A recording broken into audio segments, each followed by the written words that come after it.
Super star Mahesh Babu గారు. ఈయన కృష్ణ గారి వారసుడిగా చిన్నతనంలోనే సినిమాల్లోకి ఎంట్రీ ఇచ్చి కేవలం నటనతోనే కాకుండా యాక్షన్ సన్నివేశాల్లో డూప్ ని కూడా వాడకుండా ఫైట్స్ స్టంట్స్ చేసి అప్పుడే ఇతను పెద్ద అయ్యాక పెద్ద హీరో అవుతాడని పేరు తెచ్చుకున్నారన్నమాట. మహేష్ బాబు గారు చిన్నప్పుడు నటించిన పోరాటం, శంకారావం, బజార్ రౌడీ, ముగ్గురు కొడుకులు, గూఢచారి 117, కొడుకుదిద్దిన కాపురం, అన్న తమ్ముడు, బాలచంద్రుడు ఇలా అన్ని సినిమాల్లో కూడా నటించి భవిష్యత్తులో తెలుగు సినిమా ఇండస్ట్రీకి ఒక బలమైన హీరో రాబోతున్నాడని ముందే సంకేతాలు ఇచ్చారనమాట. చిన్నప్పుడే ఎన్నో విజయవంతమైన సినిమాల్లో నటించిన మహేష్ బాబు గారు పెద్దయ్యాక మొదటి సినిమాగా రాజకుమారుడులో నటించి తండ్రికి తగ్గ తనయుడిగా నిరూపించుకున్నారు. మొదట్లో ఆయన్ని అభిమానులు ప్రేమగా అభిమానంతో ప్రిన్స్ అని పిలుచుకునేవాళ్ళు. తర్వాత ఆయన నటించిన 2-3 సినిమాలు సరిగ్గా ఆడకపోయినా కృష్ణవంశీ గారి దర్శకత్వంలో వచ్చిన మురారి సినిమా బ్లాక్ బస్టర్ అయింది. ఈ సినిమాతో ఆయనకి అమ్మాయిల్లో విపరీతమైన ఫ్యాన్ ఫాలోయింగ్ తీసుకొచ్చి పెట్టింది. తర్వాత ఆయన నటించిన టకరి దొంగ కృష్ణ గారి మోసగాళ్లకు మోసగాడు రేంజ్ లో పెద్ద హిట్ అయ్యిద్దని అనుకున్నారు, కానీ అవలేదు. కానీ మహేష్ బాబు గారికి ఒక మంచి సినిమాగా మిగిలిపోయింది. అయితే ముఖ్యంగా ఈ సినిమాలో ఆయన నటనతో పాటు చాలా సాహస కృత్యాలు కూడా చేశారనమాట. అది అభిమానుల్ని ప్రేక్షకుల్ని ఎంతగానో ఆలరించాయి. తర్వాత మహేష్ బాబు గారు నటించిన ఒకడు ఇండస్ట్రీ హిట్ అయ్యి ఆయనకి సొంత అభిమానుల్ని తయారు చేసింది అనమాట. ఒకడు సినిమా ఘన విజయంతో మహేష్ బాబు గారు ఇంకా భవిష్యత్తులో వెనక్కి తిరిగి చూసుకోకుండా తిరుగులేని హీరోగా తెలుగు సినిమా ఇండస్ట్రీలో నిలబడ్డారు. తర్వాత కొన్ని సినిమాలు పోయినా త్రివిక్రమ్ గారి శ్రీనివాస్ గారి డైరెక్షన్ లో వచ్చిన అతడు సినిమా ఒక ఫ్యామిలీ ఎంటర్టైనర్ గా రిలీజ్ అయ్యి గొప్ప విజయాన్ని అందుకుంది. దాంతో ఆయన ఫ్యామిలీ ఆడియన్స్ లో కూడా ఇంకా బలంగా నాటుకుపోయారు అనమాట.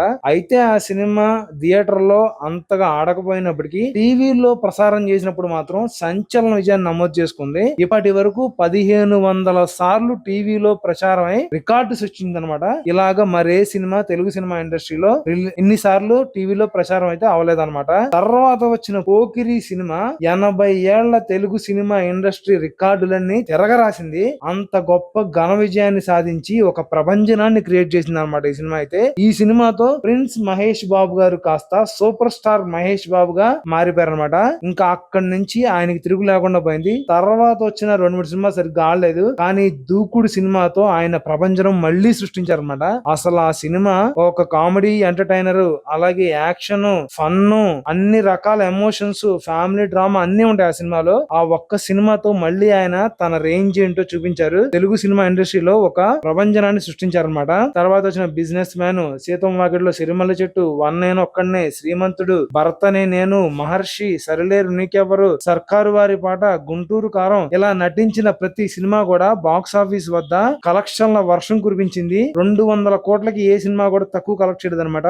దాంతో ఆయనకి ఈ సినిమా ఇండస్ట్రీలో తిరుగు లేకుండా పోయిందనమాట. అసలు ఎంత పెద్ద సక్సెస్ కొట్టడం ఎవరికి సాధ్యం కాలేదు. ఆయన నటించిన సినిమాల్లో 70% పైగా హిట్లు ఉన్నాయంటే అది మామూలు విషయం కాదు. తెలుగు సినిమా ఇండస్ట్రీలో ఎవరికి ఇది సాధ్యం కాలేదన్నమాట.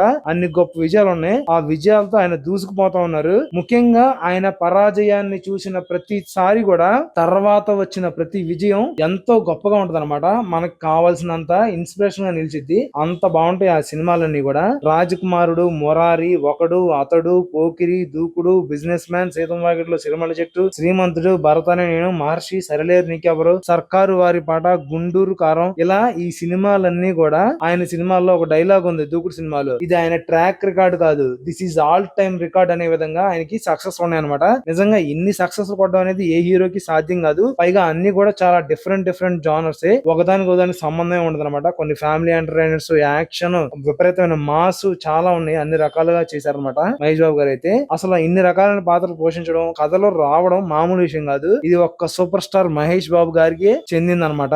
ఇప్పుడు ఆయన చేస్తున్న SSMB 29 రాజమౌళి గారి డైరెక్షన్ లో మరొక సంచలనాత్మకమైన విజయాన్ని అందుకొని సూపర్ స్టార్ గా చిరస్థాయిగా నిలిచిపోవాలని మనం మనస్ఫూర్తిగా కోరుకుందాం.